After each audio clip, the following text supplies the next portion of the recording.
Is this the lecture hall with Seymour Hersh?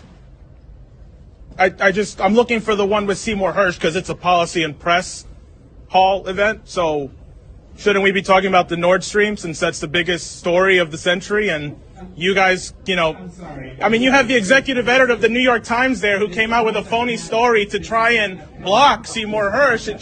It's just kind of funny how that happened, you know? I mean, did you even acknowledge Seymour Hersh? All of you are executive editors of papers that broke Pentagon, My Lai, Watergate. Is this the same papers or not? I mean, is there anything you've gotten right in the last 20 years, or am I mistaken about that? I mean, it's just kind of funny because Iraq, wrong. Syria, wrong. Russiagate, really wrong. Okay, I mean, the list goes on and on. So the last thing you could do to try and actually fix your reputation is acknowledge that through leaks, we had to find out that Zelensky was going to bomb Moscow on the anniversary. I mean, if you're so impartial, shouldn't you at least say, right, that Zelensky was going to bring us on the verge of World War III? That seems pretty fair.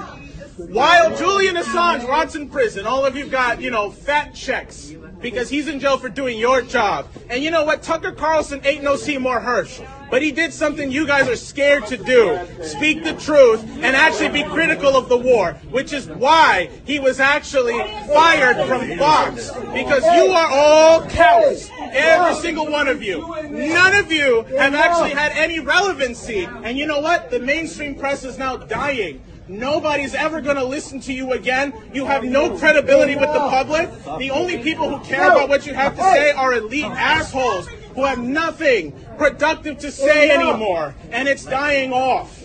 So will you at least say something, either about Nord Stream or Ukraine or the fact that Zelensky brought us to the verge of World War III and the only reason we knew about that was through leaks? Go ahead. It's a free speech event, right? You guys are the press. Let's say something here. Mr. Khan, come on. You know, you're the executive editor of the New York Times, you know.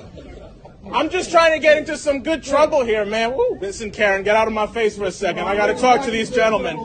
Okay. Well, I just want to hear what they have to say. Go ahead. I'm done. Wait your turn. You know, I'm telling you. Come. Wait your turn. You could project if we can't. I would just say I think it's important to hear everybody's point of view. Yeah. So thank you. All right. I do think that we need to give our moderator a chance to ask other questions. We're on the verge of World War III. Some of the people in the audience also do so. Thank you. Really, thank you. Say something about this bombing. We blew up the Nord Stream pipeline.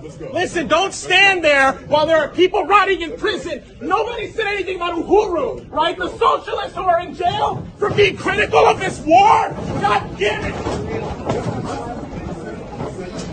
Let's go. At least say something about the people in jail for being critical of this war. They don't deserve to be